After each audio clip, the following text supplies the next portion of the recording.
আসসালামু আলাইকুম। গত কয়েকদিন আগে আমি আপনাদের সামনে আমাদের টমেটোর ফলন নিয়ে আলোচনা করেছিলাম। দুর্ভাগ্যবশত বিভিন্ন সমস্যার কারণে আমি আপনাদের সামনে নিয়মিত কোনো ভিডিও নিয়ে আসতে পারছিলাম না। এর আগের একটি ভিডিওতে আমি আপনাদের বলেছিলাম যে আমাদের যে বেগুনের জমিটা আছে, এই জমি থেকে আমরা প্রতি সপ্তাহে প্রায় 2 থেকে 3 বার করে বেগুন উঠাই এবং প্রতিবারে প্রায় 20 থেকে 25 কেজি করে আমরা এই ভুঁই থেকে বেগুন উঠিয়ে থাকি। তবে আজকের বিষয়টা একটু ভিন্ন। তুলনামূলকভাবে অন্যান্য দিনের তুলনায় আজকে আমাদের বেগুনের ফলন অনেক বেশি হয়েছে। আজকে আমাদের এই ভুঁই থেকে প্রায় 1 মনের মতো বেগুন উঠিয়েছি। আশা করা যায় সামনে আমাদের বেগুনের ফলন আরো অনেক ভালো হবে। বলতে গেলে অন্য বছরের তুলনায় এবছরে ঠান্ডা একটু বেশি পড়েছে। অনেক সময় দেখা যায় অতিরিক্ত শীতের কারণে বেগুনের ফলন খুব একটা ভালো হয় না, আবার অনেক সময় দেখা যায় অতিরিক্ত শীতের কারণে তুলনামূলকভাবে বেগুন বড় হতে খুব সময় লাগে এবং অনেক সময় লাগার কারণে বেগুনে পোকামাকড় বেশি লাগে। এতে করে কৃষক মারাত্মকভাবে ক্ষতিগ্রস্ত হয়। তবে সঠিক সময়ে কীটনাশক ব্যবহার করলে পোকামাকড় দমন করা সহজ হয়।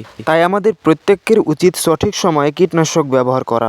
আজকের ভিডিওটা এ পর্যন্তই। সকলে সুস্থ থাকবেন, ভালো থাকবেন। আসসালামু আলাইকুম।